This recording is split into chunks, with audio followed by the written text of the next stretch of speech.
Hey guys, welcome back for another quick daily Bible reading. Today we're going to be picking up in Nehemiah chapter 2, verses 1 through 10. Yesterday we left off in Nehemiah chapter 1, and we read how Nehemiah got some bad news about his people, the Israelites. And he wants to basically go and see about them and see what he can do to help. So he immediately went into fasting and praying after he got this bad news. And then he said he was going to go ask the king a question because he's the king's cupbearer. So now we're picking up where he's going to ask the king the question and see what he can do about his people. So Nehemiah chapter 2, verses 1 through 10. In the month of Nisan, in the 20th year of King Artaxerxes, when wine was brought before him, I took the wine and gave it to the king. I had not been sad in his presence before, so the king asked me, "Why does your face look so sad when you are not ill? This can be nothing but sadness of heart." I was very much afraid, but I said to the king, "May the king live forever.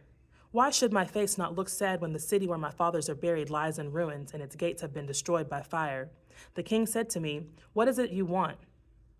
Then I prayed to the God of heaven, and I asked the king, "If it pleases the king, and if your servant has found favor in his sight, let him send me to the city of Judah where my fathers are buried so that I can rebuild it." Then the king with the queen sitting beside him asked me, "How long will your journey take, and when will you get back?" It pleased the king to send me, so I set a time. I also said to him, "If it pleases the king, may I have letters to the governors of Trans-Euphrates, so they will provide me safe conduct until I arrive in Judah? And may I have a letter to Asaph, keeper of the king's forest, so he will give me timber to make beams for the gates of the citadel by the temple and for the city wall and for the residence I will occupy?"